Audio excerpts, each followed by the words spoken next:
So I'm Bridget Fleming, and I am a Suffolk County Legislator. I represent the 2nd Legislative District, which runs from Mauritius to Montauk and includes Shelter Island. So I basically represent the South Fork of Long Island. And the registration amongst the parties is pretty evenly split. We have about a third Democrats, a third Republicans, and a third either blanks, folks who aren't registered to any party or registered to the Independence Party or another third party. There are actually over 80,000 people in the 2nd Legislative District, which is from Mauritius to Montauk and Shelter Island.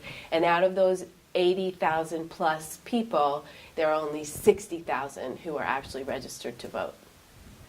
Voter turnout depends really largely on who's running for election or what office is being considered in any given election. So a presidential year is going to have a much, much higher turnout than a year that only has local electeds.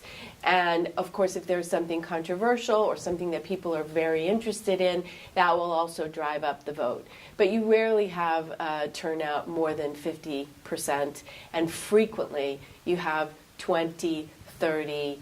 In the last election, when I was elected, some of the districts in Western Suffolk had as little as 9% vote. We need the voters to weigh in if we want to do our jobs well. And we want the voters to tell us whether we're doing our jobs well. It's better to know that you've got the support of a large number of constituents, or the opposite. If you're doing it wrong, you want a lot of people to tell you that too. It's the way the system works, and we really need people to get out and vote. I think that people believe that their vote might not count, and they feel like they're too busy and they have other things to do. I think it's a terrible mistake to think that way. I mean, the busier you are, the more things that you probably have at stake in any given election. You know, folks are so caught up in their families and their work and sort of trying to make all the pieces of their life fit that they feel like they don't have the time to vote, or they can't carve that time out of their day. But it's when you have all those issues in your life that are important to you, whether it be your children or your paycheck or your house or, you know, your recreation. Those are things that people are making decisions about in public life all the time, and you really need to weigh in order to make sure that those things that are important to you are taken care of in the way that is important to you. Registering to vote is a fairly simple process. You fill in a form, which you can get at the post office, or if you call either the Democratic Party or the Republican Party, or go online and find those organizations, or the League of Women Voters. They all have websites, and they will send you the form you need to fill out.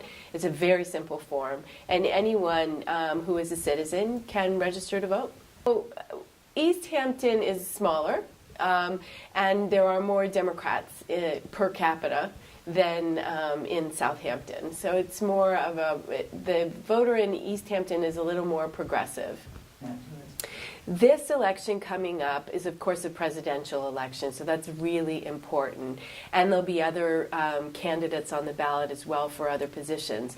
But also very important is a special referendum, which is a separate, it's not any person, it's a separate question. And you fill in the dot just like you do when you're voting for an individual person, but it's about an issue. And this issue in this November's election is about the Community Preservation Fund.